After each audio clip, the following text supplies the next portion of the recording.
Thank you for coming. Let's start with a prayer. Heavenly Father, Divine Mother, Friend, beloved God, Great Masters, Jesus Christ, Babaji Krishna, Lahiri Mahashaya, Swami Shri Yukteswar, and Paramhansa Yogananda Ji, saints of all religions, we humbly bow to you all. Help us open our hearts and minds to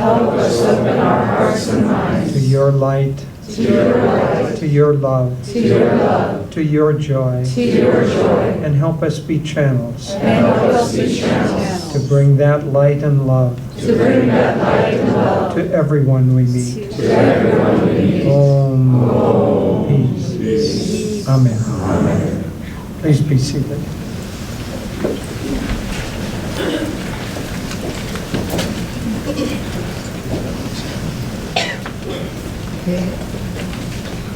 So welcome and good evening, friends. My name is Narayan, and this is Dharma Devi. And on behalf of Ananda Los Angeles, it is our great privilege and joy to welcome you for an evening of inspiration with Nayaswami's Jyotish and Devi. I don't know if you all are aware. I'm sure most of you here have read, or many of you have read Autobiography of a Yogi. But the original edition of Autobiography of a Yogi, the 1946 first original edition, it's the 70th anniversary this year in 2016. And our beloved Swami Kriyananda, who is a direct disciple of the great master Paramhansa Yogananda, met Yogananda Ji here in Los Angeles, right up on Sunset Boulevard at the Hollywood Temple. And one thing that Yogananda said to Swami Kriyananda, the young J. Donald Walters at that time, he said, "I'm not accepting many disciples." He said, "But you have good karma." And we think of karma many times, we think about it too much, but many times we think of it in the rearview mirror, but there's also the reverberation forward. And Jyotish and Devi are also part of that great good karma of Swami Kriyananda. The blessing of the spiritual life is hard to put into words. And it's much better, Yogananda said, set by example rather than by precept, rather than by talking about it.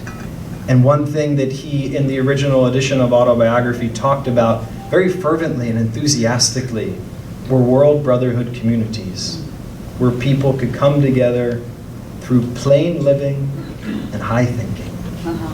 And when I think of Nayaswami's Jyotish and Devi, I think that exemplifies their spirit.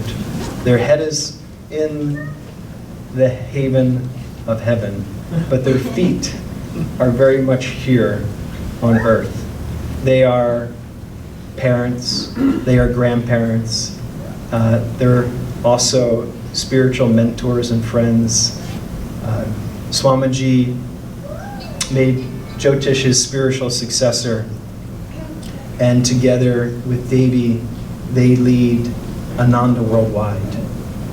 And the way that Swami talked about spiritual leadership, he made it very simple and down to earth. He said that the spiritual directors have the welfare of the individual in mind. And Jyotish and Devi travel around the world. They go to India, and they go to Europe, and of course America. And they share the heart of Yogananda. And that heart is that every soul has an opportunity to come closer to God. And we're deeply grateful that you've come to LA to share Master's Vibration, and it's just a joy to have you here. Thank you. mundane announcement, and I'd like to lead you in a brief meditation technique. It is called "Thy cell phone is dead, and there's no more, and there shall be no more texting then." So the advanced technique, the lower technique is you can silence your phone. If you're advanced, you can actually turn it off. So that would be greatly appreciated. Let us warmly welcome Nayaswami Jyotish and Devi. Oh, yes, and we are going to start with song.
Good evening, and thank you for coming. Devi and I are going to talk about Paramhansa Yogananda's principles for how to be truly happy. You know, 90 years ago, Yogananda was making these tours of America. He called them his spiritual campaigns. And we kind of look back and we think of a yogi, and especially a great master like he was and is, as probably being a little bit somber, a little bit serious, a little bit, I don't know, very controlled. But in terms of the way he spoke and what he spoke about, we would have to think of him as kind of a wild man. He would come into a town, he might stay for as long as a month at a time. He would give talks on all kinds of things. One of the major themes that he talked on is what we're going to talk about tonight, which is how to be happy. But he would also give talks on how to be healthy, how to be successful, how to draw your life companion, how to do almost anything. It was a huge, wide variety of subjects that he covered. But one of the very, very central ones was how to be happy. So I'm sure that 90 years ago, or thereabouts, in the Los Angeles area, Yogananda was here talking about how to be happy. And here we are, 90 years later, and we're going to try to channel his thoughts on how to be happy. So that's going to continue to go on for a long, long time into the future. Now, why is this subject so central? Yogananda's first book was called The Science of Religion. And the basic theme of that book is that everyone in the world is motivated by the same basic motivation. Now, when I first heard that, I thought, that's not really right. You have different cultures, you have different people, you have different things that they want, you have different conditions of life. They can't be motivated by the same thing. But underneath all of that rippling surface water differentiation, underneath that is what he said, that everyone in this world, their basic motivation is that they want to be happy and that they want to avoid pain. And that is implanted in us when we're born. It's implanted in the soul. The soul is our true essence, and it reincarnates over and over again. So when we come into a particular body, it carries with it that our soul carries with it not only the desire to be happy, but all of the accumulated patterns that we have worked on in the past, which have either brought us happiness, whether we have lived in accordance with the kind of basic, fundamental, real laws of the universe. If we've worked in accordance with those, we have gained greater knowledge in how to be truly happy. And if we've worked against them, we've developed false knowledge and false patterns and tendencies which will draw us away from happiness. So I want to talk about some basic principles of how to be happy. The first is that we have to want to be happy. The second is that, frankly, we don't know how to be happy. And therefore, we need some guidance. We need a guide, a teacher, or some teachings that are going to help us to know what will really bring us true happiness and what won't. Third, we need to have some self-discipline. Because if we don't have any self-discipline, we can hear the principles of how to be happy or the principles of what we need to do, but we won't be able to follow them. And then fourth, we need to have the willingness to change. Wherever you are now, right now, physically, mentally, spiritually, that's the accumulation of everything that you've done in the past. And so you can kind of say that where you are now is the result of all your past actions and thoughts and deeds and tendencies. And if you want to improve on your level of happiness, you can't just continue to do the same actions over and over again and expect a different result. Somebody, in fact, defined insanity by the thought that you can do the same thing over and over and get a different result from it. And so we have to have the willingness to change. But let me back up and take those kind of sequentially. Now, it would seem obvious if implanted in us, deep in our soul, implanted in everyone, is the desire to be happy, it would seem that we don't have to talk about the first one, which is that we want to be happy. But that's true and it's not true. On a deeper level, we wouldn't really need to talk about it. But most of us define our life not by wanting to be happy. The only person I ever knew is Davy, who when she was a little girl, they would ask her, what do you want to be when you grow up? Now, I don't know how you answered that, but she's the only one I know of who answered it, I want to be happy. So what did you want to do? Actually, let me put it in the present, because we aren't grown up yet. What do you want to do when you grow up?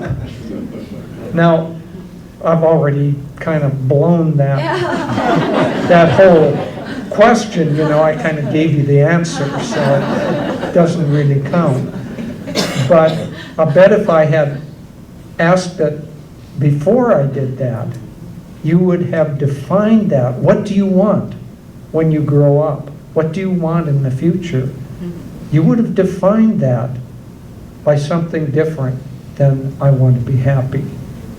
You'd have defined it by I want to be rich, I want to get a better job, I'm looking for a husband or a wife, or I'm wanting a relationship, I'm whatever. Fill in the blank, and there are 1,000 ways to fill in that blank. But very, very few people actually pursue the desire to be happy.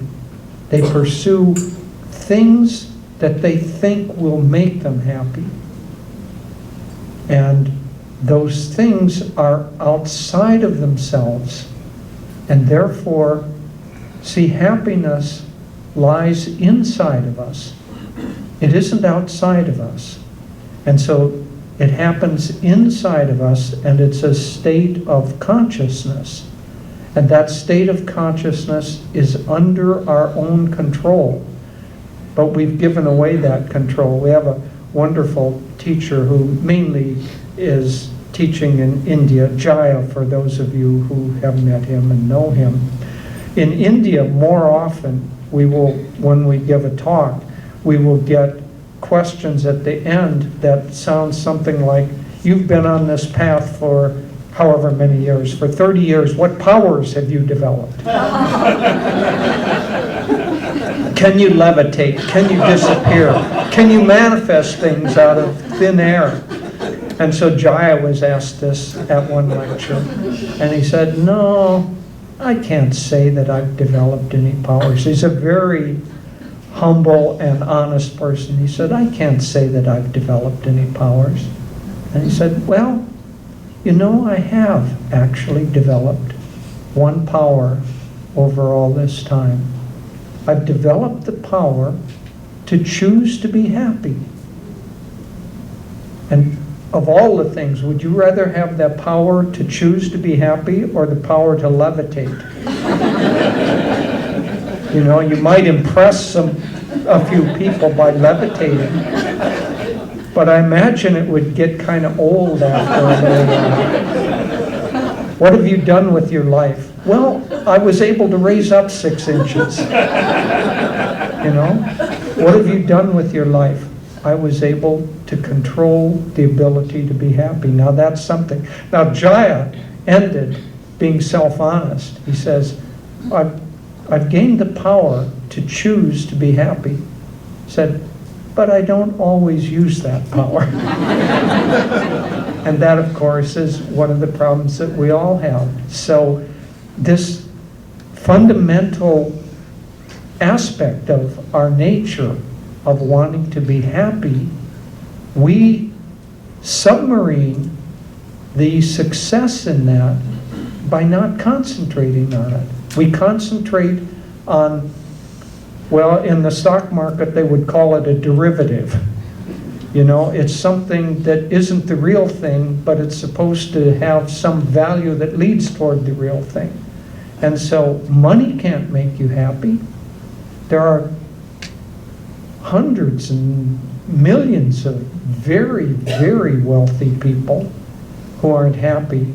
apparently Howard Hughes, who was at the time, one of the richest people in the world, toward the end of his life, a reporter asked him if he was happy. He said, "No, I can't say I'm happy." So if money made you happy, anybody that had enough money would be happy, and you would see an ascending scale. You know, if you were 100,000, had 100,000, you'd be happy, and 1,000,000 would make you exponentially happier than that, and so on up the scale, until obviously the happiest person in the world would be whoever it is. I think it's Bill Gates. But is Bill Gates the happiest person in the world? No way. You know, he might be a happy person, I don't know. But in no way is he comparable to saints and yogis and people who are in a blissful state of ecstasy all the time. There's nobody. So none of these things, fame, wealth, anything outside of ourselves, are really going to make us happy. Reminds me, we just got back from India, and in India we have a friends, and this family, they have a son who's now about 7 years old, named Shivam. And little Shivam is a real character. When he was 4, he decided that he wanted to be in the army. And so he made his parents every day take him to the army base so he could walk around the army base. And somebody said, "Well, you should just enlist him in the army." And his mother said it wouldn't work, he wouldn't take orders from anyone. And so Shivam has passed through different phases in his life, but now he's decided that what he wants to be is not a soldier, not a general. Shivam now wants to be rich and famous. And so he's been studying how to be rich and famous, and he's come upon, this will resonate here, he's come upon the best way to be both rich and famous is to be an actor. And so now he's going to he's going to go to Mumbai and be part of Bollywood and be rich and famous. But see, it's a derivative. And all of us have those derivatives that say, if only I have this, then I will be happy. If only I have that, then I will be happy. And in fact, what Yogananda said is that every one of those if-onlys were basically in a state of happiness. And then we condition our happiness and take it away from ourselves by saying, I would be happier if only. If only I had this, if only that condition were this, the way. And then we're unhappy for a while until we fulfill that condition, and then we're happy for a little while. So, I will be happy if I get a new Porsche. We have a friend who had that desire. He was also a yogi. He said he worked and worked and worked. Finally, he was able to go and buy a new Porsche. He drove it home, and by the time he parked it in the driveway, this is like 45 minutes. By the time he parked it in the driveway, it no longer provided him with the happiness. So, so part of the answer of, yes, I want to be happy, is that we don't concentrate on happiness. We concentrate on all kinds of other things that actually restrict our happiness. Isn't that ironic? But it's true. So we restrict our happiness by the desires that we have, if that desire is outside of ourselves. Anything outside of ourselves is going to restrict our ability to be happy. So it helps, if the real quest of life is to be happy, it helps to self-define that that's what you want to be, and not to have substitutes that you put in place of that, because those substitutes actually are endless. And we are driven to reincarnate over and over again because we have substituted. See, happiness is actually a stand-in for the true nature of our soul, which is bliss. And so happiness is kind of the shadow of bliss, but it's what we work for on this physical plane. And so as long as we have desires for something else than our internal state, then we have to reincarnate in order to fulfill those desires. And gradually, over a long, long, long period of time, we keep trying this and finding that it doesn't work. Yogananda said, finally we come to the point of this is a beautiful phrase, agonizing monotony. Agonizing monotony of trying to find this state outside of ourselves. And it's then that we truly turn inside, and we can call that the beginning of our spiritual search, the true beginning. Everybody in the world is on the spiritual path, but not everybody is consciously on the spiritual path. So we need to want to be happy.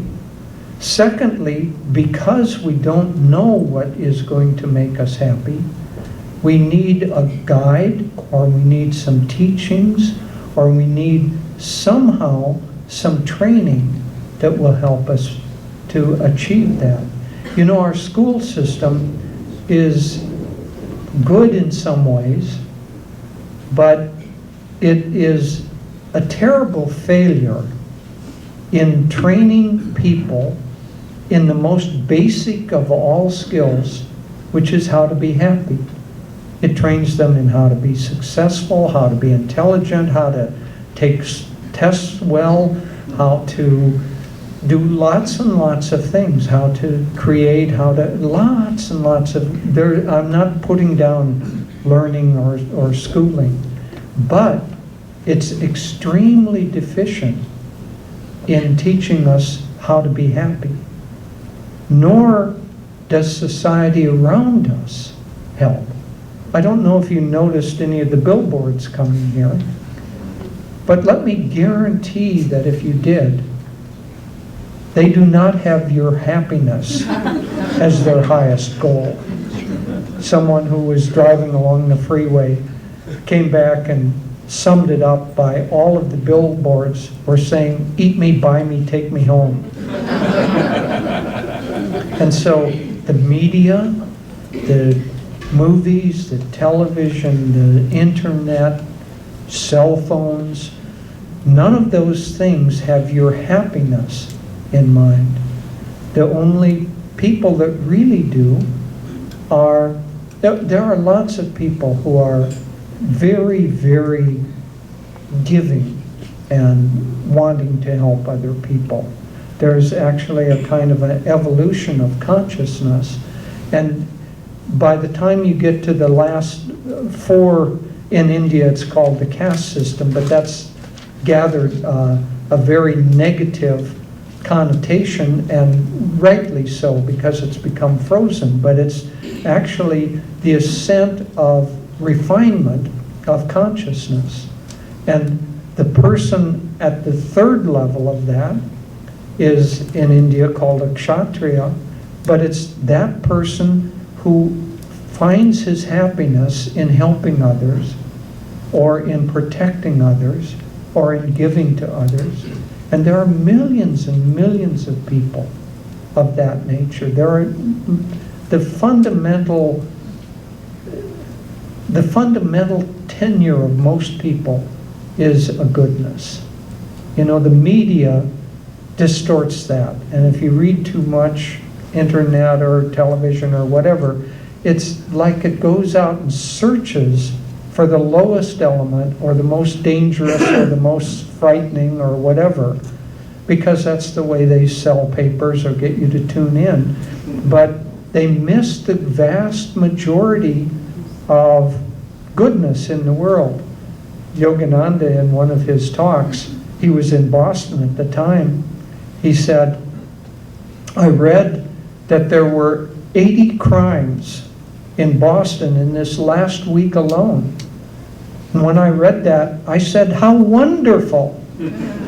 That means that only 80 people were criminals, and all the rest of the people were basically good. He said, how wonderful. Well, you're unlikely to hear on the 5 o'clock news that the vast majority of people in Los Angeles, once again, were pretty nice. Hardly any of them committed any crimes. And so on. So, at any rate, the point here is that who does have your happiness in mind? Well, there are those higher-minded people who find that their own happiness is tied up by helping other people be happy. Probably most of you in the room are of that nature. And then at the highest level are the saints, or those trying to be saints, who understand that true happiness can't be found outside of ourselves, and therefore it has to be found inside through a spiritual search. And so people of that nature will help us to turn inside by practicing meditation or related techniques. And the real goal of that is to help others to be happy, to help others uplift their consciousness. And so it's from those people that we need to draw the teachings. Now, Yogananda is a perfect example of that. We have a book at the back, which are a collection of his teachings. It's how to be happy all the time. And in that, you'll find the basic principles of how to be happy. And he talks in there about, all of the things that will make you happy. And then he also talks about happiness thieves. Things like being involved in evil. Now, what is evil? In one sense, you can say that it's ignorance, but I was meditating just before. I was thinking about evil as a principle, not doing it. And it just occurred to me that evil is live spelled backwards. That's right. Oh, that's right. And so anything that takes away life or diminishes your living or anyone else's, that's evil. Very simple explanation of it.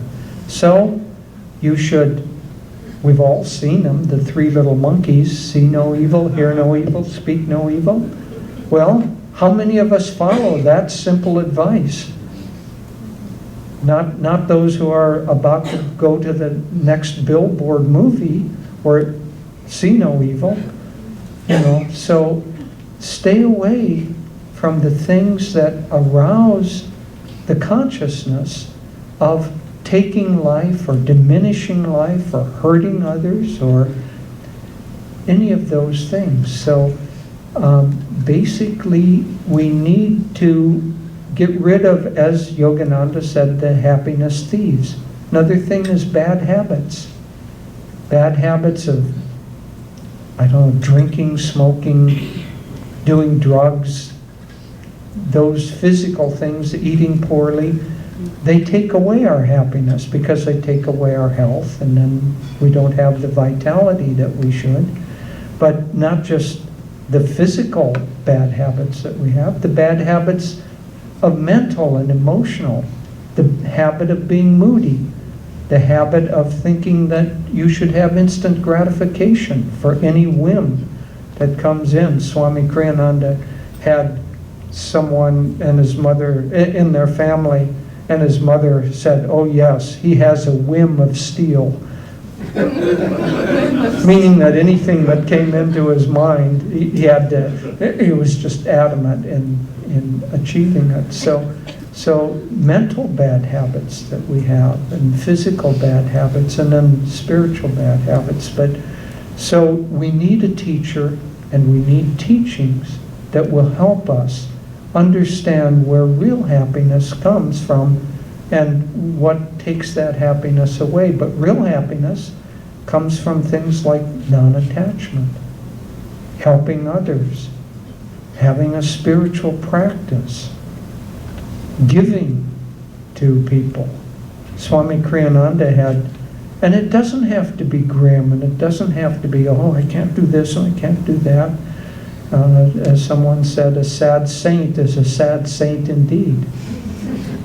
You know, if we're talking about happiness and these principles are actually working, then these practices ought to make us happier and happier.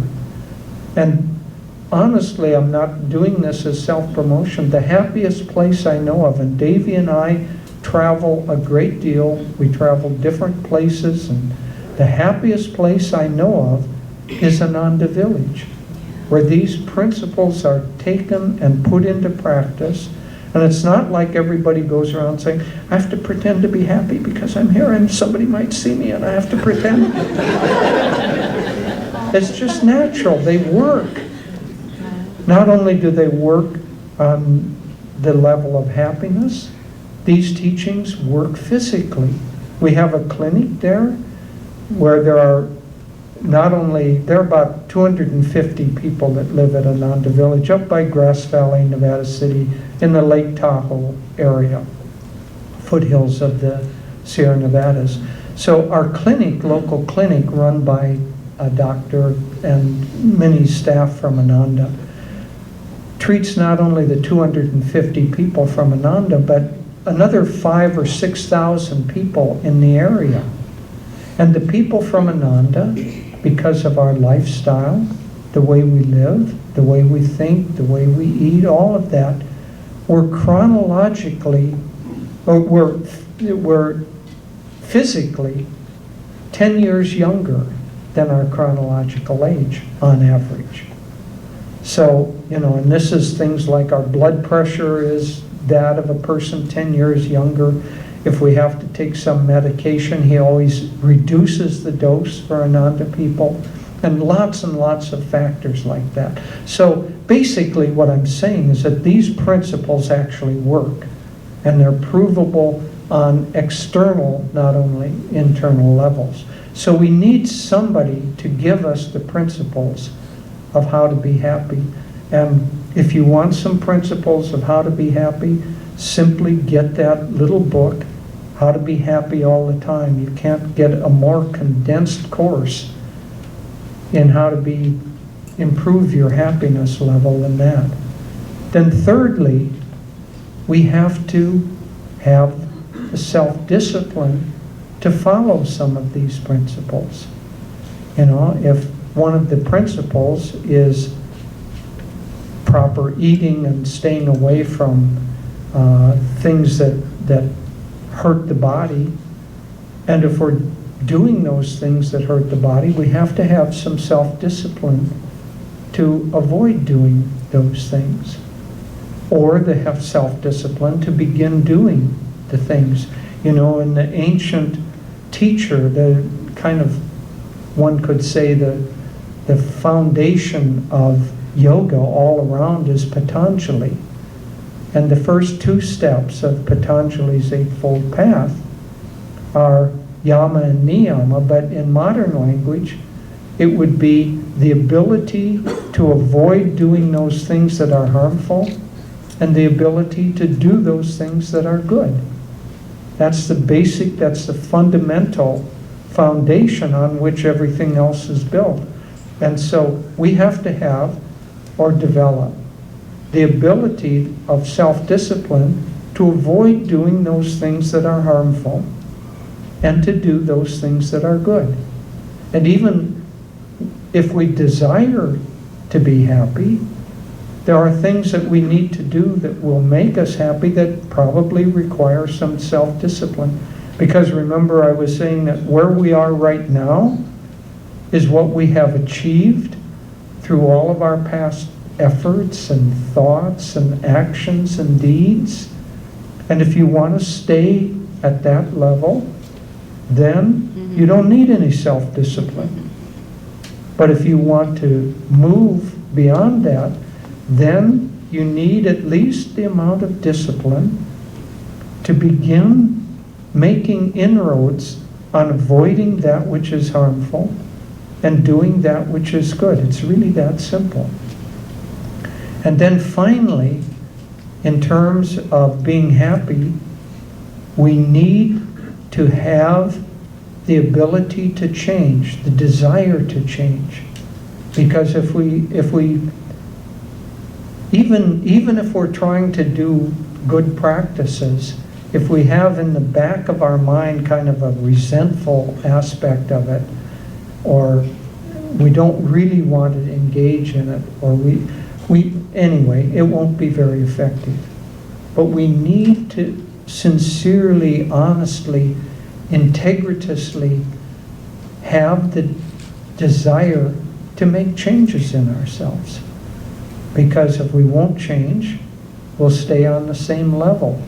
Einstein said that a problem cannot be solved on the level of consciousness at which it was created.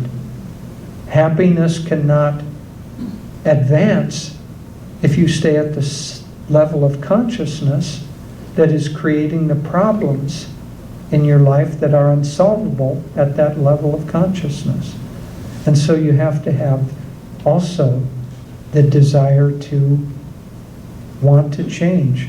And if we have these simple principles, we want to be happy, we need some teachings of how to be truly happy, we have the self-discipline to do it, we're willing to change, then we will arrive at the point where Jaya was, where we realize that happiness is a choice, that we can choose to be happy, and we have the power. Maybe we can't levitate, but we have the power to choose to be happy under any circumstances whatsoever. And I have seen this, not just in others, but in our own life. We've gone through lots and lots of trials and tests. We had the community burned down. We had our house burned down. We had a baby that was 11 days old at the time our house burnt down. We lost absolutely everything. The first thing we said was a joke about it. And we just got back to work and rebuilt everything. And looking back, there's absolutely no bitterness. It's just, oh, what a good story that makes. And so you let go of all that stuff, that baggage that you might be carrying with you of memory. Yogananda talked about this woman who was talking with just horror and so much emotion and fear and anxiety about her gallbladder operation. And it was just this traumatic thing. And he said, well, when did you have this operation? 20 years ago. How many of us are carrying stuff from 20 years ago that make us unhappy? And so let go of all that stuff. Happiness will flow in because it's our very nature. Now, let me just touch at the end here about translating this to a higher level, which is the spiritual path. Davy and I gave a week-long course in Patanjali, which is this great ancient yogi that I was talking about. And we had a fellow in the class who had a good sense of humor. And so we were doing a kind of wrap-up where you sit in a circle and everybody kind of talks about what their experience was, what they got out of the class. And this guy said, you know, I'm still really confused, but at a much higher level.